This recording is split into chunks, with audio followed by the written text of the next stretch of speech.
Hi friends, అందరు ఎలా ఉన్నారు? Welcome back to study blogs. So ఈరోజు అయితే మా సైన్స్ ఎక్స్పో అయితే కంప్లీట్ అయిపోయింది అనమాట. సో 1 వీక్ 10 డేస్ నుంచి అయితే నేను టైర్డ్ అయిపోతున్నాను. నేనైతే ఒక స్కిట్లో ఉన్నాను, దాని గురించి రిహార్సల్స్, ఇంకా ప్రాజెక్ట్స్, ఎక్స్ప్లెనేషన్, ప్రిపేర్ అవి. ఇంకా ఈరోజు అయితే సైన్స్ ఎక్స్పో అయిపోయింది. సో నేను మా మమ్మీ అయితే చాలా టైర్డ్ అయిపోయాం. సో మా మమ్మీ నేను కుక్ చేయలేని రైస్, నేను టైర్డ్ అయిపోయాను అని చెప్పింది. సో మా డాడీ అయితే ఆన్లైన్లో ఆర్డర్ పెట్టారు. సో ఆర్డర్ కోసం వెయిటింగ్.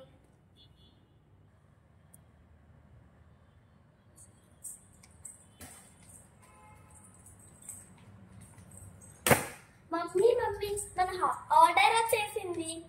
ఓకే కన్నా. సో మేము ఆన్లైన్లో ఏం ఆడుకుందామో లెట్స్ సీ ఫ్రెండ్స్. సో మేమైతే స్పెషల్ మష్రూమ్ బిర్యానీ అయితే పెట్టుకున్నాం ఫ్రెండ్స్. సో ఇంకా తినేసి పడుకోవడమే. సో చాలా టైర్డ్ అయిపోయానని చెప్పా కదా. సరే friends, bye. Please subscribe to my channel study blogs.